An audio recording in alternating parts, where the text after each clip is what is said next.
Imagine stepping into a quiet stone chamber, lit only by flickering candles and the soft glow of dawn seeping through narrow windows.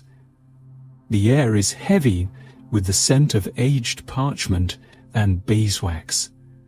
This is not a place of noise or power, but of stillness, a hidden world where one person guards the wisdom of centuries. Tonight, we will follow the gentle rhythm of a medieval castle librarian whose days were spent among dusty manuscripts, fragile scrolls, and the hushed footsteps of those who came seeking knowledge. Imagine stepping into a quiet stone chamber, lit only by flickering candles and the soft glow of dawn seeping through narrow windows. The air is heavy with the scent of aged parchment and beeswax. This is not a place of noise or power, but of stillness, a hidden world where one person guards the wisdom of centuries. Tonight, we will follow the gentle rhythm of a medieval castle librarian whose days were spent among dusty manuscripts, fragile scrolls, and the hushed footsteps of those who came seeking knowledge. The day begins not with noise, but with silence. Deep within the stone walls of a medieval castle, the librarian stirs from his bed. His chamber is small, tucked away in a quiet corner near the chapel. The walls are thick, holding in the chill of the night, and only a faint line of light slips through the shuttered window. He pulls a woolen blanket aside and places his feet on the cool floor, the touch of rough-hewn stone reminding him of the steadiness of this place he calls home.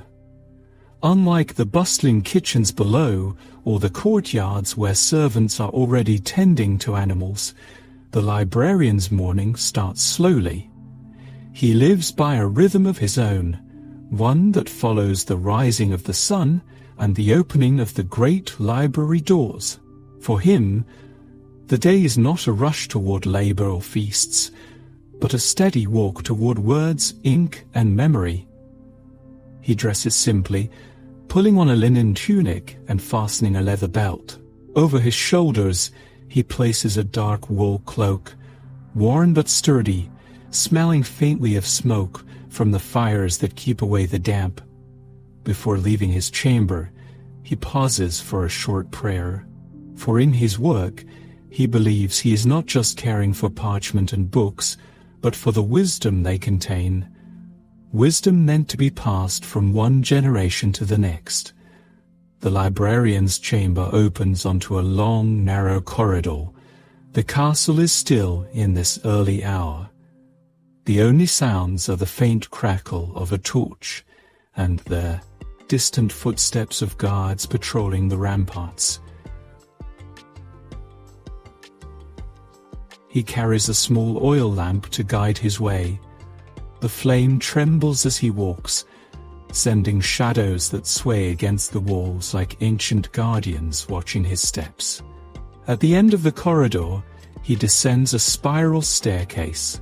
The stairs are worn smooth by centuries of feet, their centers hollowed slightly from the endless passage of monks, nobles, scribes, and servants.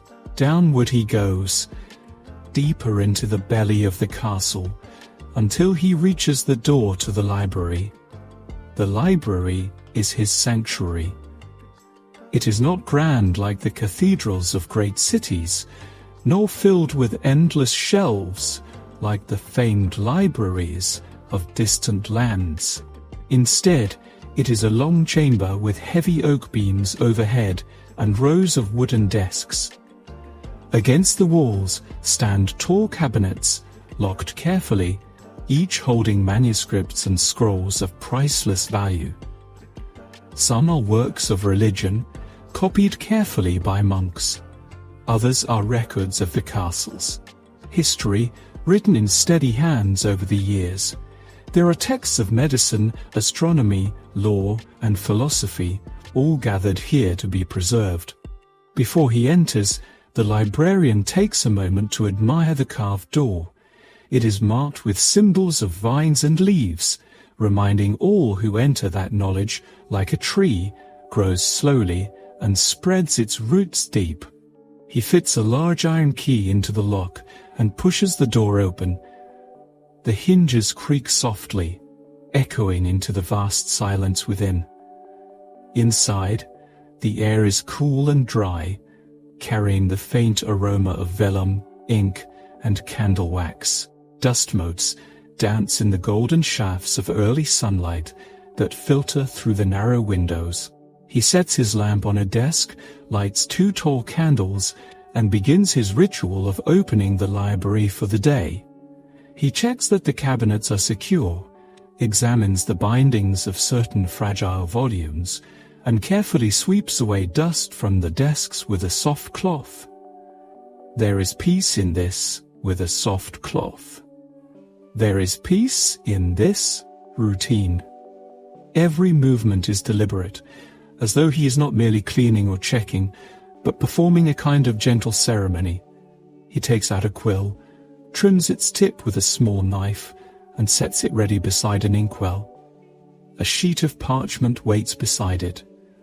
For this may be the day he begins a new copy of an old text. As the castle awakens above, cooks calling orders, horses stamping in the stables, pages running across courtyards, the library remains calm. Here, only the soft crackle of candles and the rustle of pages fill the air. It is a world apart, hidden in stone, kept alive by one man's devotion to memory. For the librarian, the day has truly begun. The librarian's day truly begins when the castle itself stirs to life. As the sun slowly creeps higher above the stone walls, its light begins to filter through the narrow windows of the library, casting golden shafts that fall upon rows of wooden shelves and reading desks.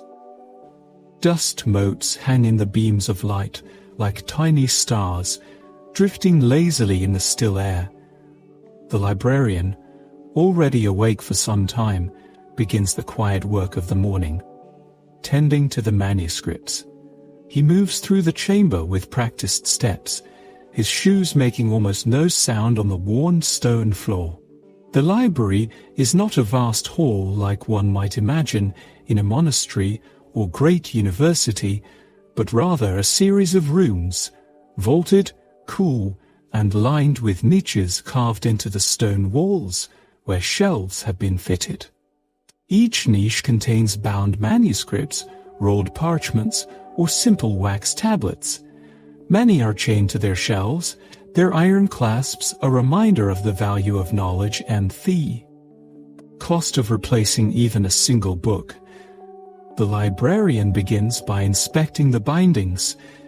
He lifts each volume gently, as though it were a living creature. The leather stretched and stitched over wooden boards often requires oiling to keep it supple. He keeps a small pot of linseed oil on his work table for this purpose, applying it with a cloth to protect the manuscripts from drying and cracking. The smell of oil mingles with the faint, earthy scent of parchment, a mixture of animal skin and ink that never truly fades. Some mornings, he discovers small intrusions from the outside world. A moth, drawn by candlelight the evening before, may have fluttered between the pages of a book. The librarian carefully removes it and makes a note to keep the window shutters drawn earlier.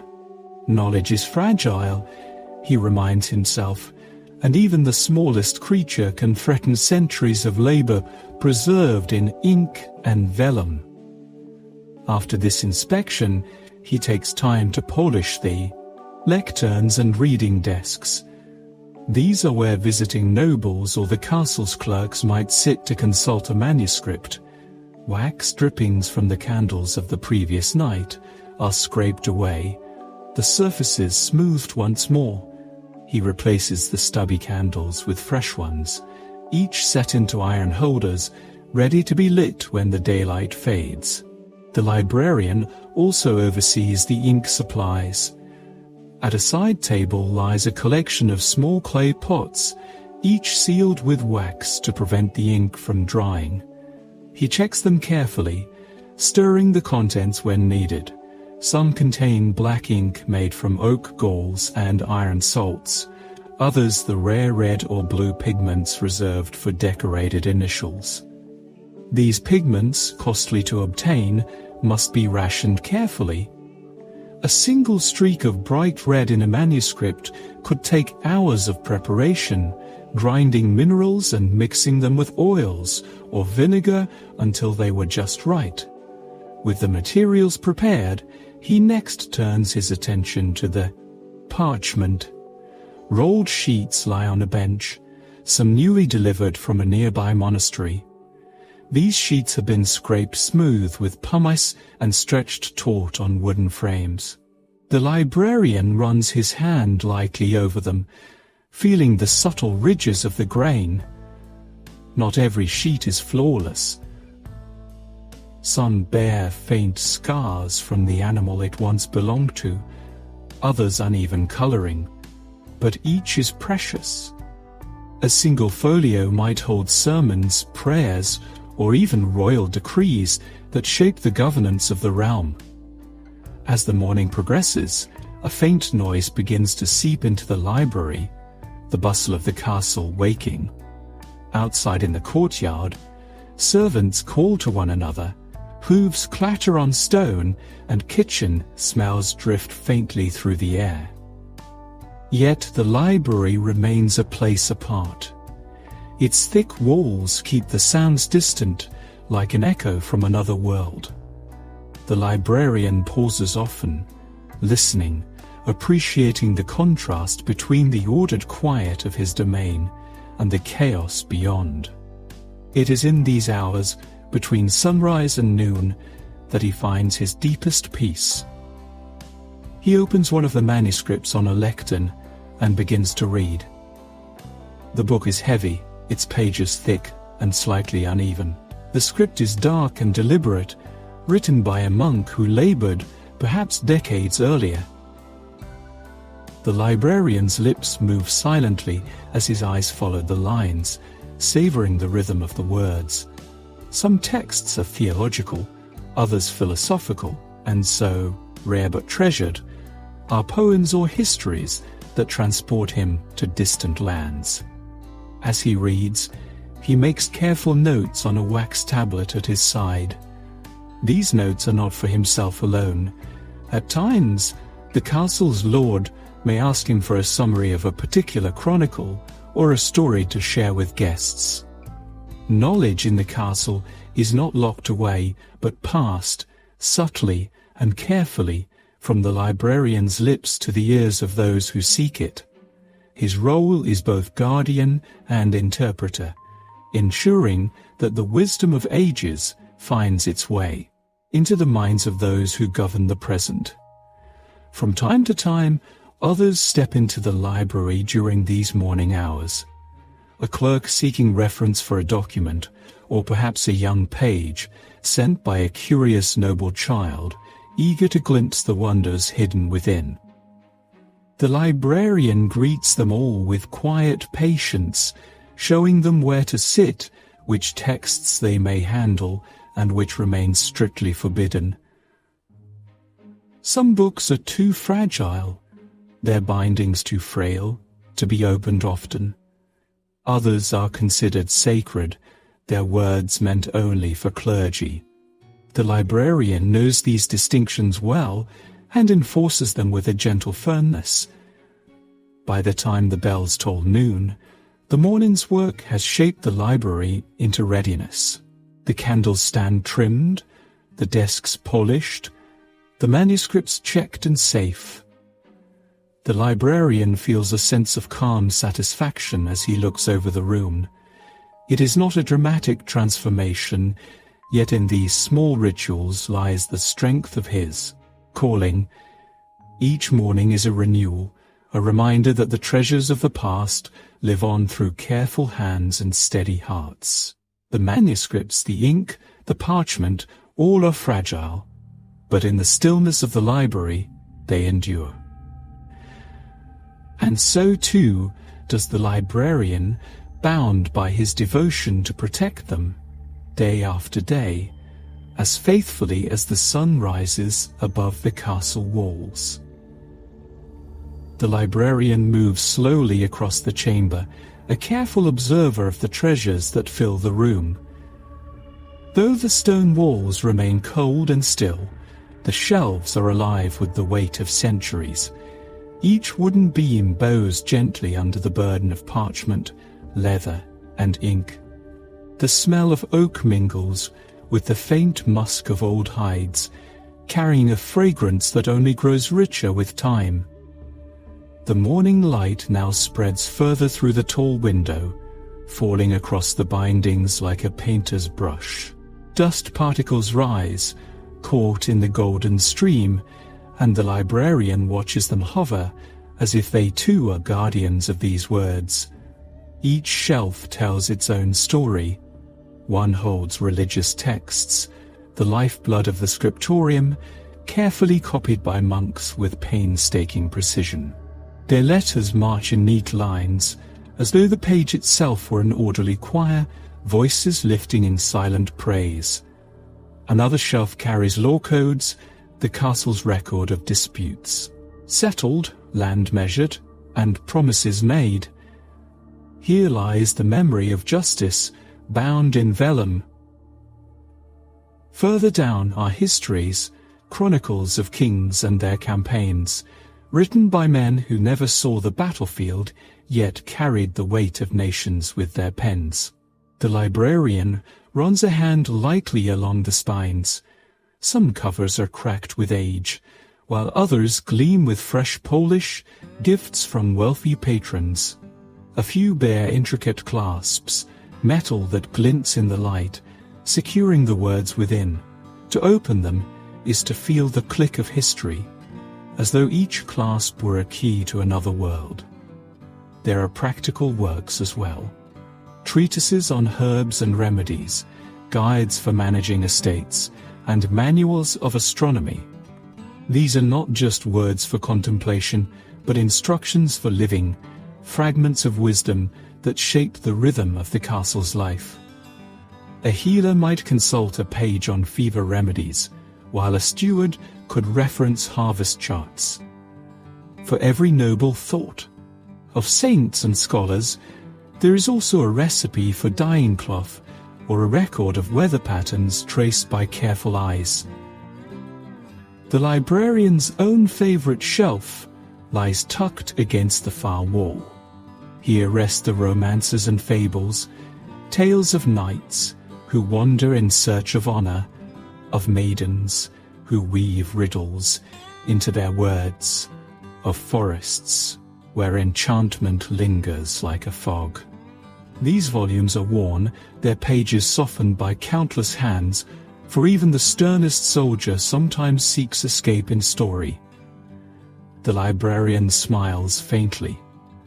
Though the texts of law and prayer command reverence, it is these tales of wonder that often seem most alive.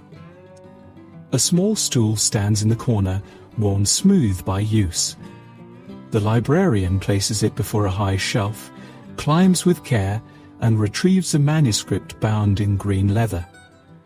The cover creaks as it opens, and the scent of ink rises, though the letters were written long before the librarian's birth. Inside, delicate illuminations unfurl in.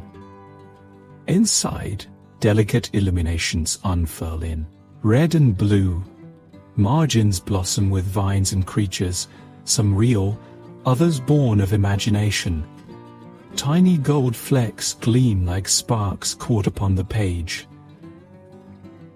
The librarian turns the leaves slowly, savoring each stroke of the quill, each curve of the letter. The artistry is not merely decoration, but devotion itself, an act of prayer and patience. In every careful flourish lies the hand of the scribe who once sat bent over this very text, whispering words as he copied them line by line. Though centuries may pass, the writer's hand still speaks through every mark, At times, the librarian finds notes in the margins. A scholar's comment, a correction, even a small drawing of a hand pointing toward a line of importance. These quiet voices of past readers make the manuscripts feel alive, as though generations are in conversation across time. A note on astronomy might be challenged by one written 100 years later, and in reading both, the librarian sees debate. Preserved not in holes, but in ink. After returning the book gently to its shelf, the librarian steps back to admire the room once more. The library is not vast compared to the great monastic collections of distant abbeys, but within these walls lies a universe of thought. Each volume is a doorway, and together they form a labyrinth of human memory. The librarian knows that part of their duty is not only to guard these works, but to guide others who seek them. A knight might enter, hoping to learn something of the stars that govern fate. A priest may come, searching for a sermon's spark. A lady of the court may ask for a tale to entertain her children. And in each case, the librarian must know where to turn, how to place the right book into waiting hands. To be a custodian of knowledge is also to be a guide, a lantern-bearer in the corridors of thought. The light now shifts, stretching longer as the sun climbs higher in the sky. The librarian opens the shutters a little wider, letting the warmth touch the wood. Birds call faintly beyond the walls, their notes carried on the morning air. For a moment, the room feels less like stone and more like a garden, where the books themselves are flowers blooming quietly in rows.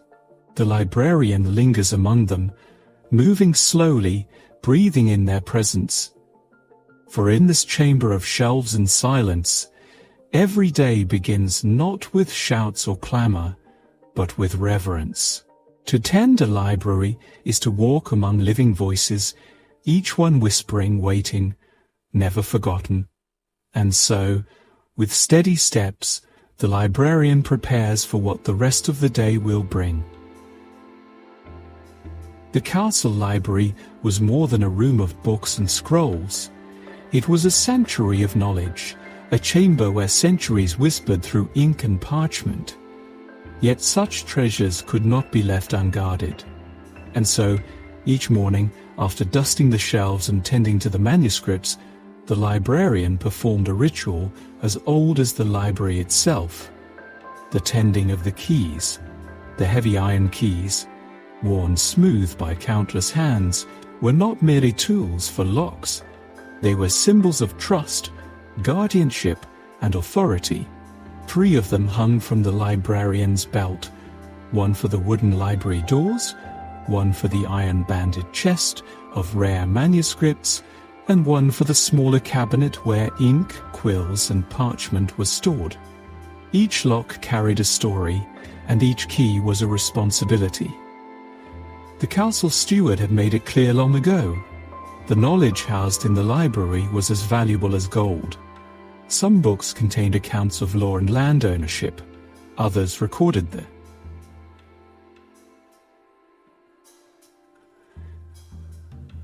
family lineages of noble houses, and a few whispered of the healing arts, astronomy, and even forbidden tales of ancient magic. To lose a single scroll was to lose a fragment of the castle's memory. The librarian carried this weight with quiet pride. Unlocking the day with deliberate care, the librarian slipped the largest key into the lock of the tall oak cabinet that stood against the north wall. Its doors creaked open, revealing rolls of parchment bound in faded leather cords. These were the castle's charters, writs, and deeds, the legal spine of the Lord's domain. Few would ever see them, but without them, the order of the land would crumble. The librarian's hand brushed across the bindings. Each scroll was like a sleeping elder, fragile and wise, deserving of reverence. Occasionally, a steward or knight would request to view one, but such occasions were rare. More often, they simply rested here in silence, the ink fading slowly with time. Beside them, tucked on the lower shelves, sat manuscripts of another kind, romances copied from troubadour songs, devotional texts for quiet prayer, and even a slim volume on herbal remedies. The librarian smiled at the diversity. Within these shelves, the sacred met the practical, and the noble mingled with the common. It was the whole of life, distilled into parchment and ink. The restricted chest, next came the smaller chest, reinforced with iron bands, and clasped shut with a lock that clinked when the key turned. Inside lay the most precious manuscripts. Some were gifts from visiting dignitaries, a psalter adorned with gold leaf from a French abbey, a book of hours carried across the channel by a bishop, and a chronicle written by a monk whose hand had trembled with age, but whose mind had remained sharp. One manuscript, however, always drew the librarian's gaze, a small leather-bound codex of stories passed down from ancient Rome. Its Latin was difficult, its edges frayed, but the tales within spoke of emperors, gods, and faraway lands. The lord of the castle rarely asked after it, but the librarian cherished it like a secret treasure. To touch its pages was to brush against the echoes of centuries. The librarian knew these texts could not be left in careless hands. A dropped candle, a careless spill of ink, even a curious page turn could ruin what had endured for hundreds of years. And so the chest remained locked, its knowledge guarded until the right eyes sought it. The ritual of the keys. Once the cabinets and chest were inspected, the librarian returned the keys to their place on the belt. Their weight was comforting, like an anchor against the storms of daily life. With each soft clink of iron against fabric, the librarian felt the continuity of duty. The same keys had been turned by predecessors long gone, and one day another set of hands would inherit them. The ritual was never rushed. In a world where battles could erupt at a moment's notice, and the clamor of armor often filled the courtyard, the stillness of unlocking and relocking felt sacred. It was a rhythm outside of war, outside of politics. It was the rhythm of preservation. Visitors with questions. It was usually during this time that visitors arrived. A squire might shuffle in, eager to copy a verse for practice with his letters. A monk, visiting from a nearby abbey, might request a look at the Psalter. Occasionally, the Lord's daughter would appear, curious about a tale of romance or fable. Each visitor was guided with patience.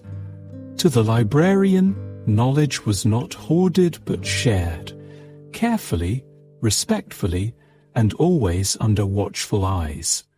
No one left the library without the librarian ensuring that pages were returned in order, scrolls re-rolled, and books handled gently. The keys were not just for locking, they were for guiding the passage between, closed and open, between secrecy and sharing. A symbol of trust as the afternoon sun slanted through the narrow windows, casting golden rectangles of light across the floor. The librarian paused to consider the meaning of those iron tools. They were small, unassuming, and yet they controlled access to wisdom that could shape decisions, heal bodies, and inspire souls. To some, a key was simply a piece of metal. To the librarian, it was a sacred charge. Every time a lock clicked shut, it was a promise kept to the generations who had come before and to those who would one day come after. And so, as the castle bustled with knights preparing for hunts, cooks stirring great pots in the kitchen, and children laughing in the courtyard, The librarian remained within the stillness of the library, turning the keys in steady hands, ensuring that the heart of the castle, its memory, remained safe. The toll of the bell at midday echoes faintly through the castle corridors, reminding the librarian that the morning has passed and a new rhythm of work now begins. The scriptorium, his second home within the castle walls, awaits with its quiet promise of labor and devotion. Here, under the filtered light of narrow windows, knowledge is not merely preserved. It is reborn each time ink touches parchment. He pushes open the heavy oak door. The room greets him with the familiar perfume of vellum, ink, beeswax candles, and the faint musk of well-worn wood. Along the walls stand desks, angled for comfort, where scribes bend over their tasks. Each man is cloaked in silence. The only sounds the scratch of quills, the occasional cough, and the soft rustle of parchment being turned. The librarian glides between them, his footfalls muffled by the rush-strewn floor. His first duty is to inspect their progress. At one desk, a young scribe copies a psalter, his neat hand tracing each letter with care. The librarian leans over, nodding approvingly at the crisp forms of the script. Tiny vines twist into knots, their leaves glimmering in green pigment. Birds peek from the branches, while a fox curls slyly in the lower corner. The librarian admires the detail, running his gaze over the intricate work.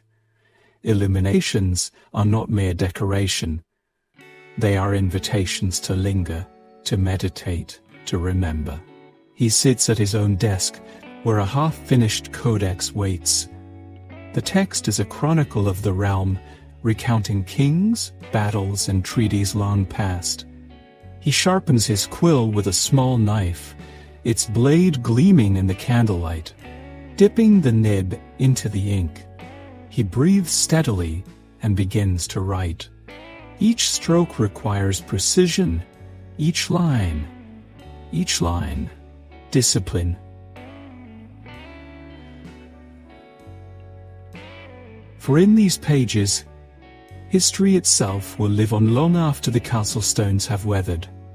As he works, he recalls the teachings of his mentors. Letters are more than symbols. They are vessels for truth. He reflects on this often. To the untrained, words may appear as marks on skin, but to him, they are sparks that light the dark corridors of time. Without them, memory would fade, and with it, the wisdom of generations. The hours slip by unnoticed. Now and then, he pauses to stretch his cramped fingers or to rub the ink from his calloused hand. He moves to assist another scribe who falters, correcting the shape of a wayward letter. At another table, he carefully mixes ink, grinding oak galls with iron salts and gum arabic until the mixture deepens into black. Every tool, every motion in the scriptorium is part of a chain, each link necessary for the preservation of knowledge. A knock interrupts the quiet. A messenger enters, bowing. He delivers a parchment sealed with wax. The steward of the castle has requested a letter copied for immediate use.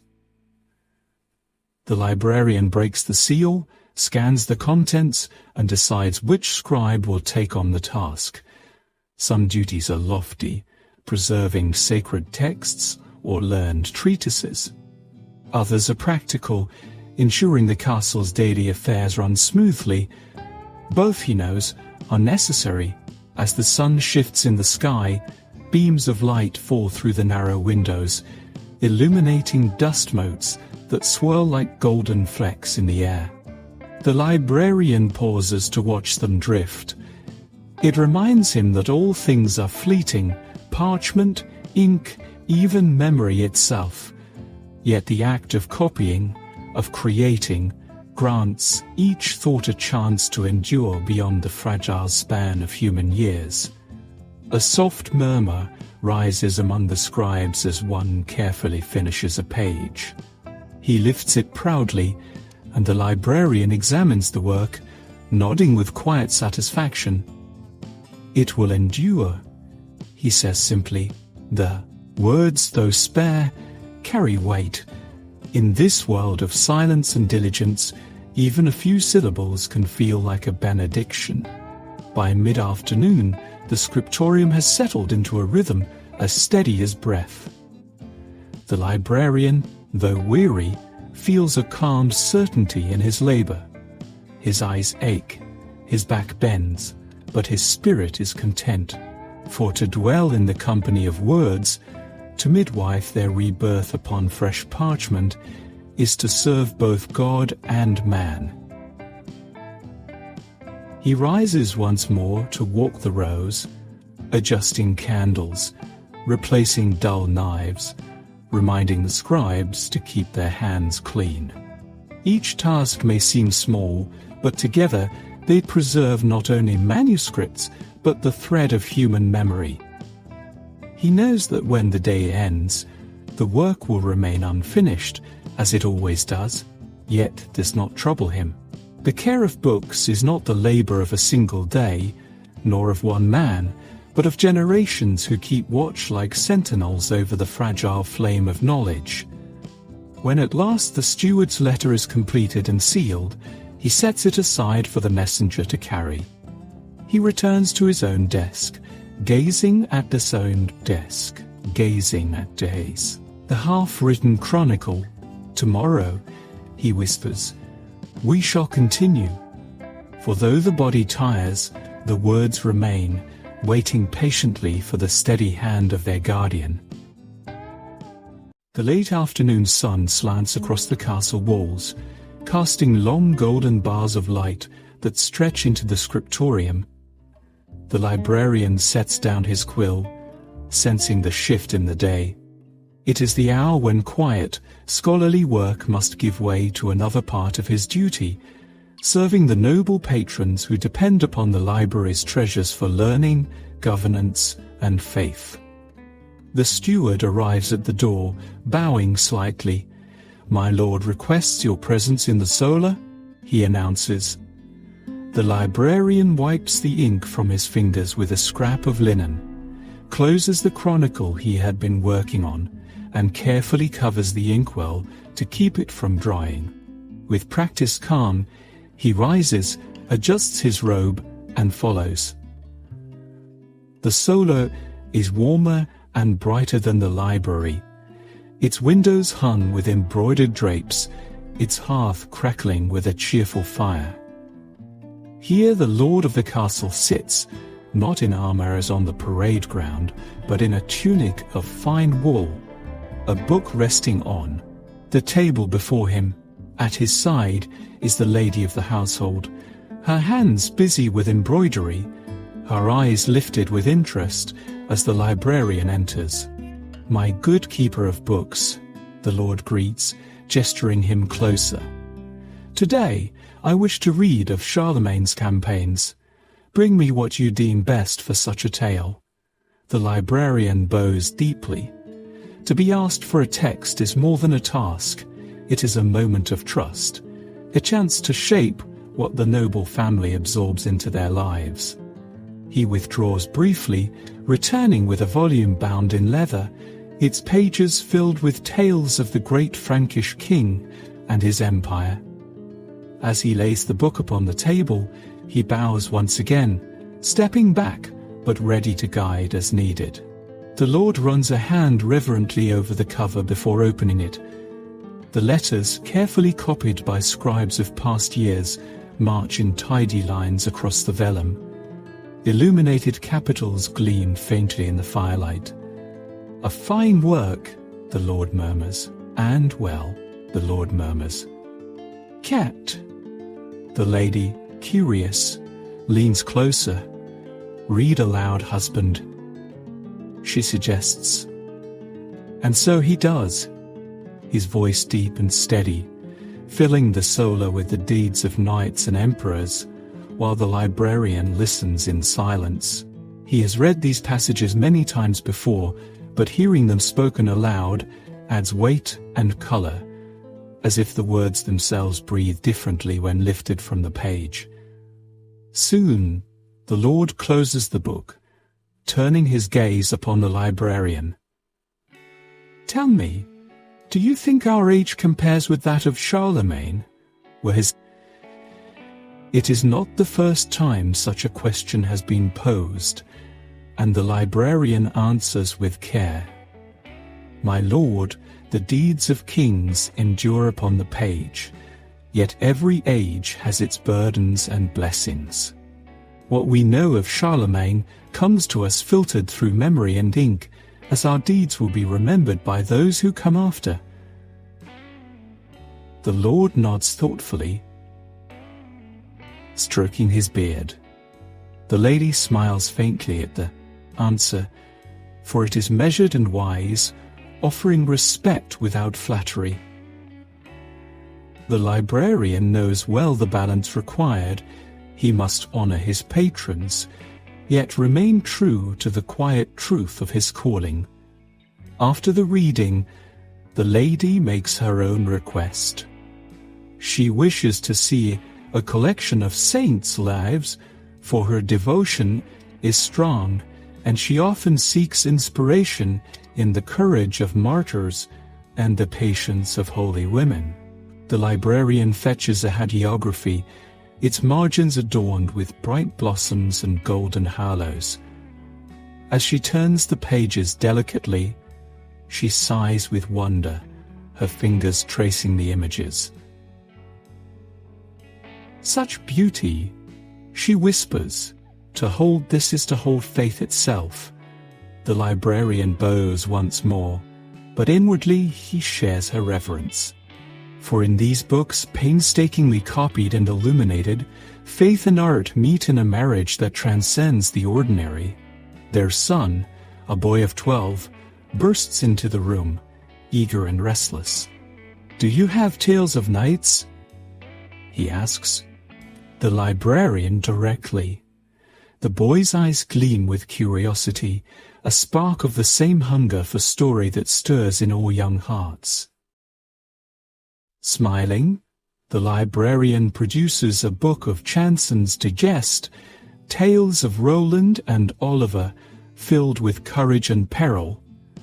The boy settles quickly, captivated, as his father resumes the reading, his voice carrying the words like banners across a battlefield. The librarian remains in the background, content to observe. In these moments, he sees the living purpose of his work. The books are not relics to gather dust, but voices that speak across centuries, shaping the thoughts of those who hold them. When the hour grows late, the books are gently closed, wrapped once more in linen, and return to the librarian's care. The Lord dismisses him with a wave, saying, "Guard them well, for they are treasures more lasting than gold." The librarian bows deeply, the weight of that trust pressing upon him as he carries the volumes back to the library. Each step is deliberate, for to stumble, to damage even a single page, would be a sin against memory itself. Once the call, to damage even a single page would be a sin against memory. Its books are safely stored. He pauses in the dim quiet of the library. The scriptorium may preserve texts, and the shelves may guard them, but their true life is found in moments like these, in the eyes of a lady moved by the lives of saints, in the voice of a lord pondering the deeds of kings, in the eager heart of a boy dreaming of knights. The librarian exhales content. His duty is not only to care for books, but to carry them into the lives of those who ask. To bridge the silence of parchment with the living breath of his patrons, and in that service he finds his greatest purpose.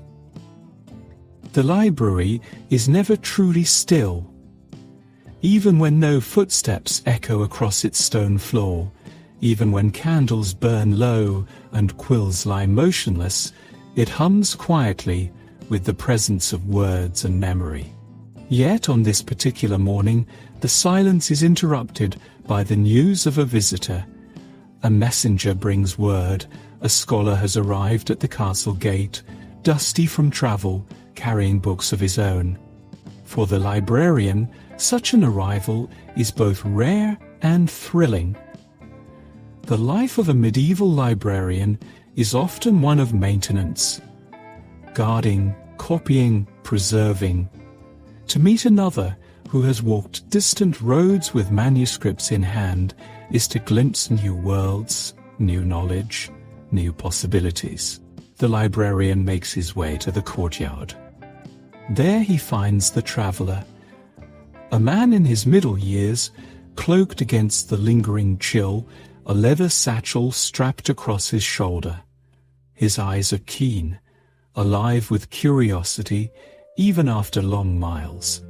"I am Brother Matthew," the traveller introduces himself with a bow. "I come from the Abbey of Cluny, bearing texts to share with your lord and his household. I was told your library is kept with diligence." The librarian returns the bow. His heart quickened. "Welcome, brother. It is an honor to receive you. Please come inside and rest."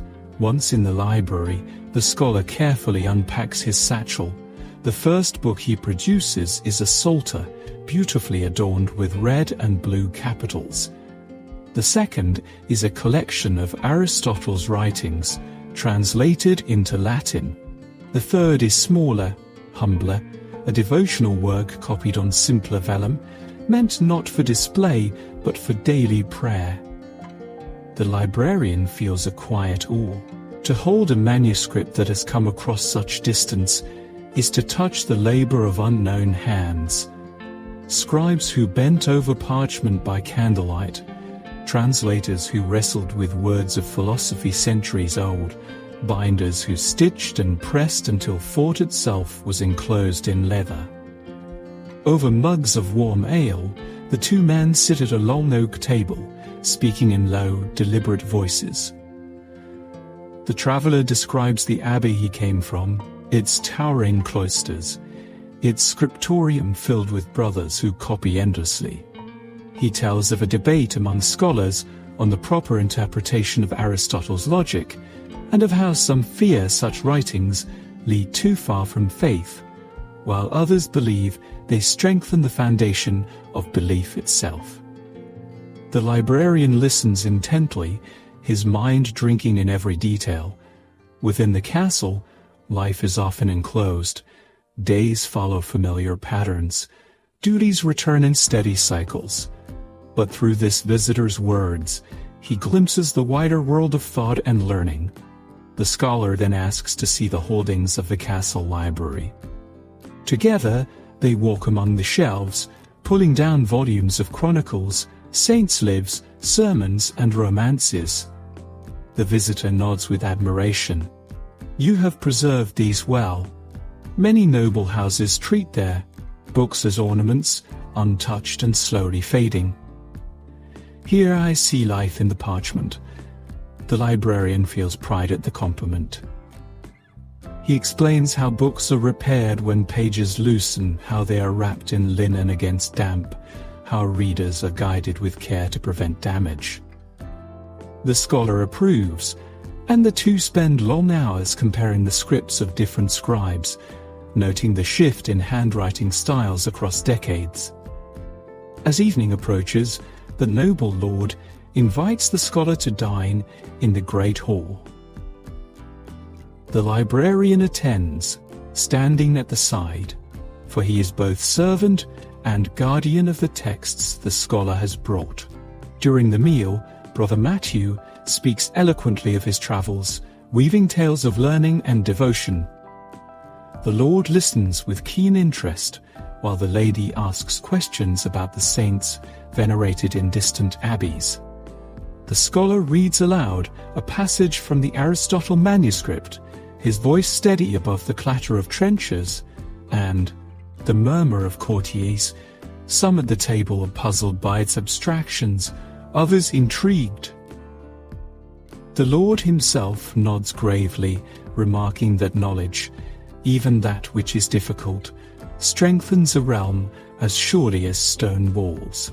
Later, in the quiet of the library once more, the scholar and the librarian share a final conversation. Our calling, the visitor says, is a humble one. We are not knights nor lords. Yet by ink and by vellum we shape how memory endures. What is not written is soon forgotten. What is forgotten is as if it never was. The librarian bows his head. I believe it with all my soul, he replies. The scholar smiles faintly, then packs his satchel once more. In the morning he will depart, carrying with him the hospitality of the castle, and perhaps a copy of one text, gifted by the Lord. He leaves behind not only manuscripts, but also a stirring reminder that the world of books stretches far beyond the stone walls of one library, and that the keepers of such treasures form a quiet brotherhood across all lands. As the librarian watches the traveller fade into the night, he feels both a pang of loss and a swell of purpose. The road may carry the scholar away, but the memory of their meeting lingers like ink upon parchment. And tomorrow, when he returns to his work, he will carry the weight of that memory. A reminder that though the life of a librarian may seem still, it is touched always by the wider current of history and thought. When the castle quiets, the library begins to breathe in another rhythm. The noise of the great hall fades, the sounds of clashing practice swords die away, and the kitchen hearth burns low. Beyond the stone walls, the courtyard darkens, and the watchmen call to one another on the battlements. But in the library, the soft flicker of candles casts a golden glow on leather spines and vellum pages. The librarian often prefers these hours above all others. The day has been full, visitors welcomed, manuscripts examined, duties completed. Now at night, he can retreat into silence, accompanied only by the steady scratch of his quill or the faint whisper of turning parchment. Tonight, however, the air carries a special stillness. The memory of the traveling scholar's visit lingers. His words about the brotherhood of keepers, his stories of distant abbeys, and the glimpse of manuscripts from faraway lands have awakened something in the librarian. He feels the pull of the wider world, though his place remains within these stone walls. He lights an extra candle and sets out his tools, ink, knife, and vellum. At the edge of the desk lies a half-finished copy of a devotional text, its script neatly ruled, but awaiting further lines. With deliberate care, he dips the quill and begins to write, his strokes steady. The silence allows him to fall into rhythm, the forming of each letter, the arc of an uncial curve, the measured spacing of words. Every so often he pauses to sand the ink, to let it set before resuming. The page becomes a living thing under his hand, words flowing across it like water, carrying ideas from one age into another. This, he thinks, is what makes the work sacred. Not the grandeur of castles or the fame of nobles, but the continuity of memory, preserved line by line. Occasionally, the library door creaks open. A guard, making his rounds, peers inside to ensure all is well. The librarian nods, reassures. The librarian nods, reassures him, and the guard continues on, his footsteps echoing down the corridor. The librarian smiles to himself. Few realize how much these books contain, yet the guards protect them as surely as they protect the lord and lady asleep in their chambers. He rises at intervals to stretch his legs, pacing softly between shelves. Shadows flicker across bindings, their shapes alive in the candlelight. He touches a volume here, straightens another there, as though to remind himself that the library is not merely a place of work, but a trusted companion. Each book has a voice, and at night, their voices seem closest. By midnight, his copywork is set aside. He takes up a small book of Psalms, its leather softened by many hands, and reads by the dimming light. The words, familiar and rhythmic, soothe the mind. He reflects not only on the sacred text, but also on the fragility of all written things. A spilled candle, a careless reader, a damp wall, any could undo years of labor. The thought strengthens his resolve. Vigilance is as vital as devotion. Outside, the wind shifts, rattling a shutter. The librarian rises to check it, ensuring no draught threatens the flames. He pulls the heavy wooden frame closed, then stands a moment, gazing into the dark courtyard. Stars gleam faintly above the castle tower. Somewhere in the distance, a dog barks, then falls silent. Returning to his desk, he feels the hour weighing upon him. Yet he resists sleep. These late moments are too precious to surrender quickly. Instead, he writes a few lines in a small personal ledger, not a manuscript for the noble family, but a record of thoughts, observations, and dreams. Few will ever read it, perhaps no one at all, but it anchors him, a private reflection amid the work of preserving others' words. Near the end of the night, he extinguishes one candle, then another, until only a single flame remains. He sits quietly, listening to the hush. In this solitude, he senses the presence of countless unseen companions, the scribes in distant lands, the scholars long gone, the monks bent over their work centuries before. Their devotion threads invisibly into his own, binding him to a long chain of caretakers of memory. At last, when the hour grows late enough that even his weary eyes can no longer trace the letters clearly, he closes the book, sets down the quill, and lets the last candle die. Darkness folds around him like a cloak, yet he feels no fear, only peace. The night has kept him company, and the books themselves seem to rest now, their wisdom guarded until morning. As he leaves the library and steps into the cold corridor, the watchmen nod in silence. He knows he will rise again with the dawn to resume his tasks. But these quiet hours, when candlelight and thought were his only companions, will stay with him, a reminder that the soul of the library lives as much in reflection as in labor. When the first light creeps over the castle walls, the librarian is already awake. The long hours of night still linger in his bones, yet the coming of day brings its own quiet anticipation.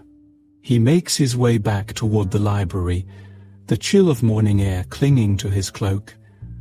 Outside, roosters call, and servants stir in the courtyard, setting fires and carrying buckets.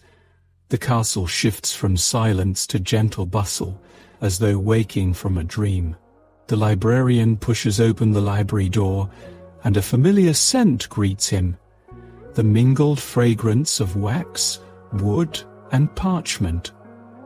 He feels at once at home. Candles from the night's work have burned low, their wax hardened in pools on the desk.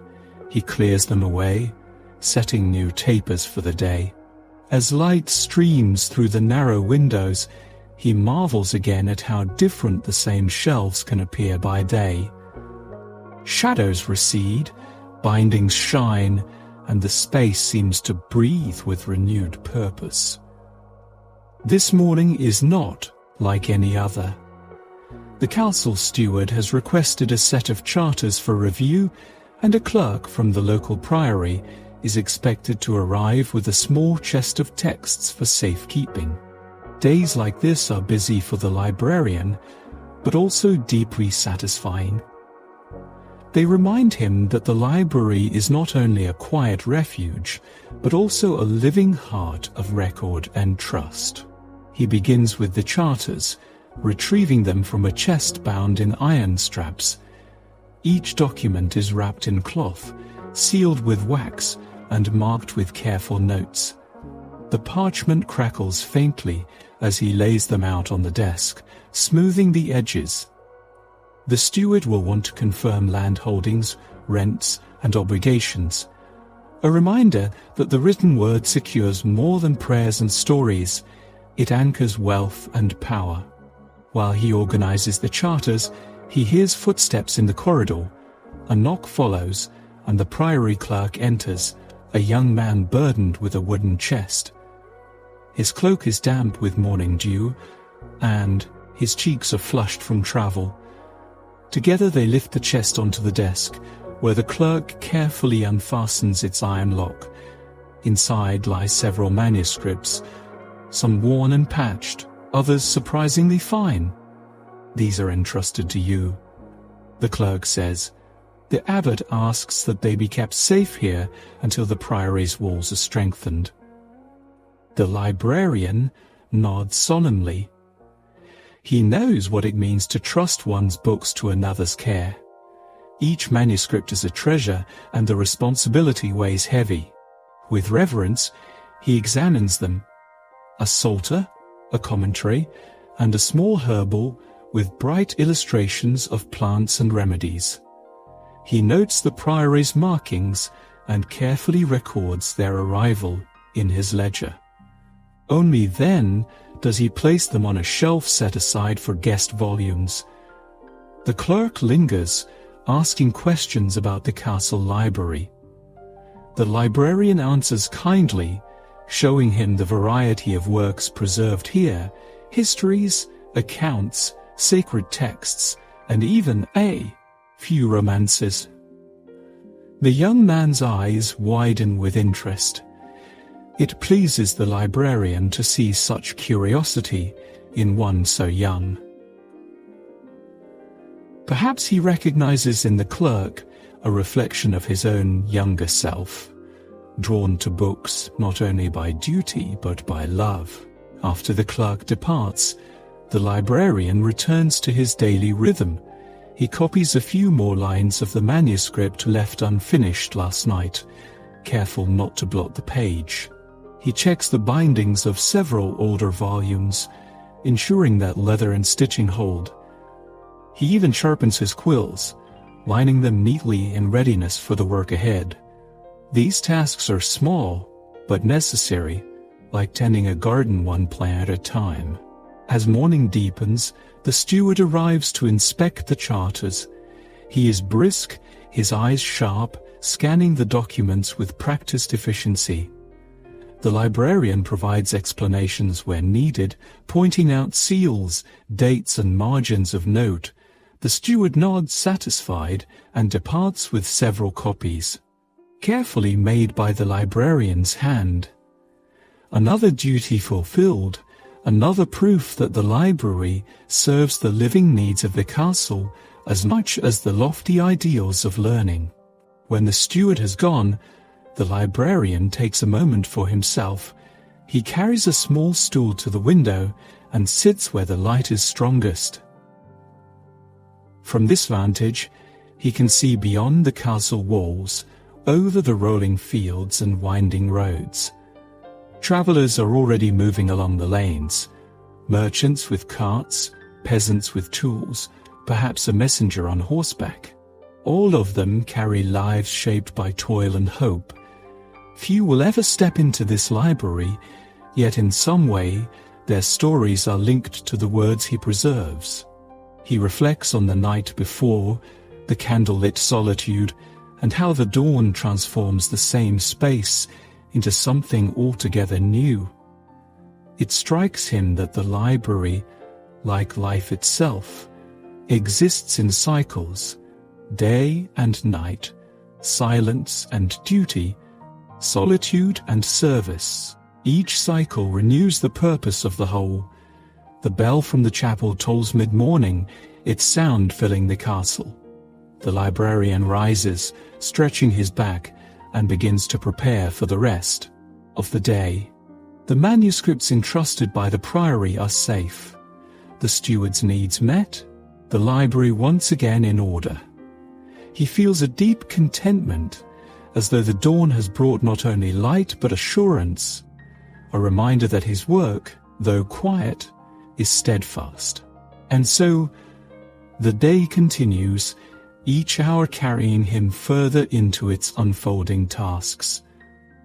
The dawn has passed, but its brightness lingers, filling both the shelves and his spirit with a renewed sense of peace. Evening has fallen once again, and the cycle of the day draws to its close. The castle quiets as shadows lengthen, the shouts from the courtyard fading into the muted rhythm of night. Torches flicker along the corridors, and the library glows softly with candlelight. For the librarian, this hour carries a weight unlike the rest, a blend of closure and reflection. The shelves, which seemed so alive in the golden morning light, now stand solemn, their leather bindings catching the faint gleam of flame. Each volume feels like a sleeping presence, resting until summoned. He moves among them with slow, careful steps, touching spines as though greeting old friends. Every book is more than parchment and ink. It is memory given form, safeguarded against the erosion of time. He sits at his desk, quill in hand, to make his final entries in the day's ledger. The steward's charters have been returned. The priory's manuscripts now rest securely on their shelf. A few damaged bindings have been noted for repair. The tally is not long, yet the act of recording it affirms the order he has helped maintain. Without such care, even the strongest walls of the castle would mean little, for memory itself could be lost. Tonight, however, he feels a deeper sense of purpose. His thoughts drift to those who came before, the monks and scribes whose hands copied these words long before they found a home here. Some labored in candlelit cells, others in scriptoria filled with murmured prayers. Their labor, like his, was quiet, repetitive, often unseen. Yet here, their voices live on, speaking through ink centuries after the hand that guided the quill has stilled. He also imagines those who will come after. Perhaps another librarian, years or even decades from now, will walk these same aisles, open these same volumes, and add to these same ledgers. That unknown figure will not know him personally, but he hopes they will feel the same devotion, the same reverence. In this way, his work becomes a link in a chain unbroken by time. The librarian extinguishes a few of the candles, leaving only one burning at his desk. He picks up a small volume of Psalms, one of his favorites, bound in worn leather with gilt edges, faded by years of handling. He reads a passage slowly, not aloud, but with lips moving faintly to the rhythm of the words. The act is not study but communion, a way to steady his mind and remind himself of the sacredness of his task. Outside, the wind sighs against the shutters. Somewhere in the distance, a night watchman calls out, his voice muffled but firm. The castle remains secure, and the librarian feels the same within himself, protected by ritual, steadied by faith in the written word. He closes the psalter and returns it gently to the shelf, careful to place it exactly as it was, Then he sets aside his quill and sand, tidies the desk, and prepares the space for tomorrow's labors. Each action carries an air of ceremony, as though he is not merely closing a room, but completing a sacred rite. Before leaving, he lingers at the threshold, turning back to gaze upon the rows of books one last time. By day, this room serves the needs of a castle. By night, it holds the soul of knowledge itself. By night, it holds the soul of knowledge itself. He bows his head slightly, a gesture of respect, and then steps into the corridor where the torchlight beckons. The library door closes with a soft creak and settles into silence. Behind it, the manuscripts rest secure, waiting patiently for another dawn. The librarian walks away, his pace unhurried, knowing that he will return with the rising light. And so ends the day of the castle librarian, ordinary in its rhythm, yet extraordinary in its quiet devotion. He is not a knight, nor a noble, nor a priest, but in his way he defends the realm just as surely as any soldier. Where they guard the body, he guards the memory. Where they wield steel, he wields ink. His legacy, though quiet, will endure in the turning of parchment, the echo of words, and the preservation of wisdom for generations yet to come.